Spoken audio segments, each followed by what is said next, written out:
Hi student, आज हम लोग 1.3 प्रैक्टिस सेट स्टार्ट करेंगे। इससे पहले हम लोग ने 2 प्रैक्टिस सेट जो है वो कंप्लीट किए। 1.3 बहुत छोटी सी है, तुम लोग आसानी से कर लोगे। मैं ओरली भी बताऊंगी तो तुम लोग कर लोगे।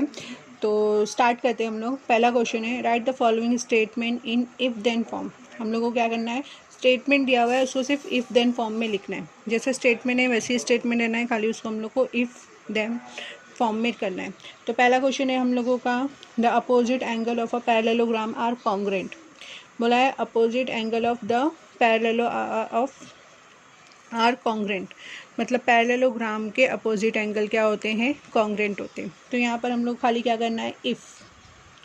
अब इफ़ स्टार्ट करें ना तो हम लोग का पैरेललोग्राम किसका फॉर्म है, क्वाड्रिलेटरल का है।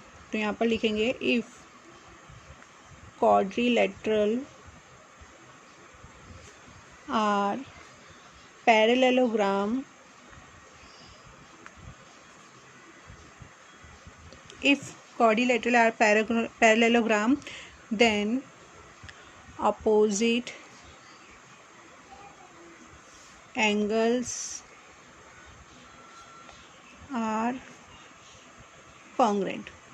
मतलब अगर क्वाड्रिलेटरल पैरेललोग्राम है तो उसके अपोजिट एंगल क्या होंगे, कॉन्ग्रेंट होंगे। सिंपल, हम लोगों को सिर्फ इतना ही इसमें बताना है। मतलब इफ़ और देन पोजीशन में मतलब वो हम लोगों का आना चाहिए। मतलब उसमें हम लोगों का स्टेटमेंट खाली चेंज ऐसा कर देना है कि उसमें इफ़ और देन आ जाए।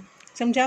जैसे अभी इसमें दूसरा क्वेश्चन है, the diagonals of a rectangle are congruent. तो same, if quadrilateral are rectangle, then diagonals are of a rectangle are congruent। समझा। क्या बोला है, the diagonals of rectangle are congruent. तो यहाँ पर हम लोग लिखेंगे if quadrilateral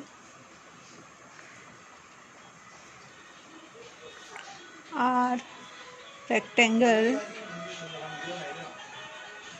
then their diagonals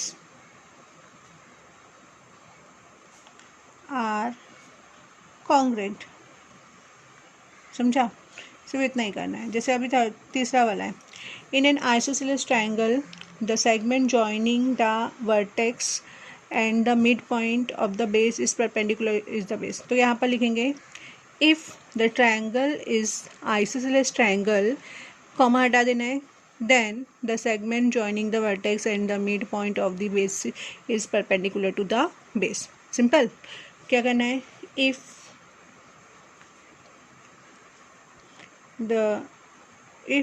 triangle is isosceles triangle, then the segment joining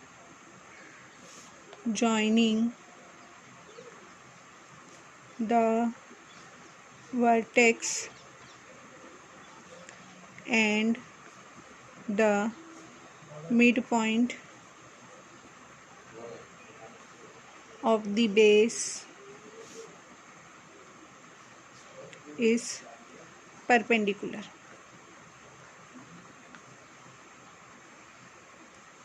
समझा इतना, टू द बेस। कुछ नहीं है, खाली स्टेटमेंट में इफ़ और देन लगाना है। मिस हम लोग ग्रामर कर रहे हैं, समझा, इतना ही है। मतलब मैथमेटिक्स में भी तुम लोगों को ग्रामेटिकल पार्ट है। आगे बढ़ते हैं हम लोग। तो नेक्स्ट है, right converse of the following statement. अब स्टेटमेंट को हम लोग को कन्वर्स मतलब खाली उल्टा करना है, थोड़ा सा पलटना है।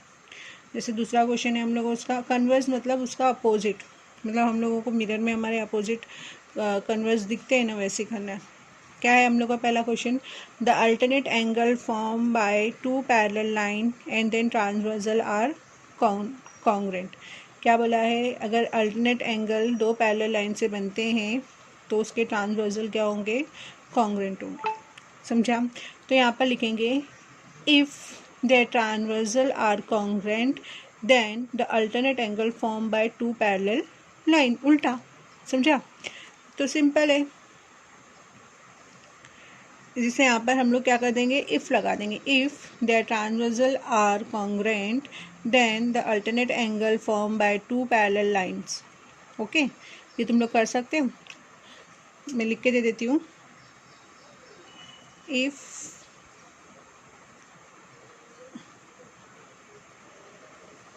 There transversal are congruent, then the alternate sentence कैसे भी रहेंगे, पीछे के आंसर्स अलग रहेंगे, ये तुम लोगों के सेंटेंस कैसे भी रहेंगे, पर खाली उसको हम लोगों को कन्वर्स करके लिखना है, समझा। Form by two parallel line, उससे कोई मैटर नहीं करता है कि सेम टू सेम पीछे का आंसर से सेम रहना चाहिए, इससे कोई मैटर नहीं करता है, समझा। फिर आगे बढ़ते हैं हम लोग। If a pair of interior angle made by transversal of two lines are supplementary then lines are parallel. तो if the transversal of two lines are supplementary, यहाँ से अगर हम लोग यहाँ पर करते हैं, क्या बोला है, if the pair of interior angle made by transversal of two lines are supplementary then the lines are parallel. So if the lines are parallel then the interior angle, pair of interior angle made by transversal of line 2 are supplementary, समझा। यहाँ पर क्या करना है खाली हम लोग को, if the line are parallel then, अब यहाँ का if हटा देने का, then pair of the interior angles made by transversal of two lines are supplementary, समझा। एकदम इजी है, ज़्यादा टेंशन लेने का नहीं, 1 मार्क्स में आता है ये, 1-2 क्वेश्चन,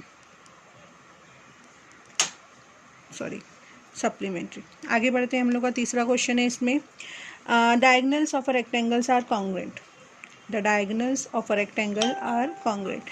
तो if a rectangle are congruent then the diagonals are congruent, समझा। तो if the rectangle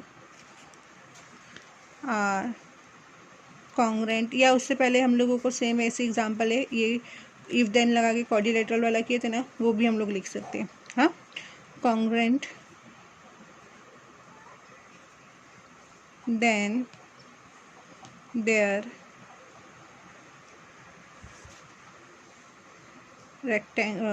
diagonals are congruent,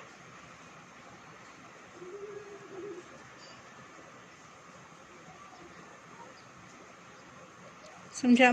बस ये इस एक्सरसाइज में सिर्फ इतना ही था, खाली स्टेटमेंट हम लोगों को लिखना है इसमें, एक में इफ़ देन यूज़ करना है, एक को खाली हम लोग को घुमा करके स्टेटमेंट लिखना है, मतलब कन्वर्जेस लिखना है उसके। ओके, तो ये फर्स्ट चैप्टर हम लोगों का कंप्लीट होता है यहाँ पर। आगे मैं तुम लोगों को नेक्स्ट चैप्टर के वीडियो जो है वो बनाकर डालूँगी बाद में।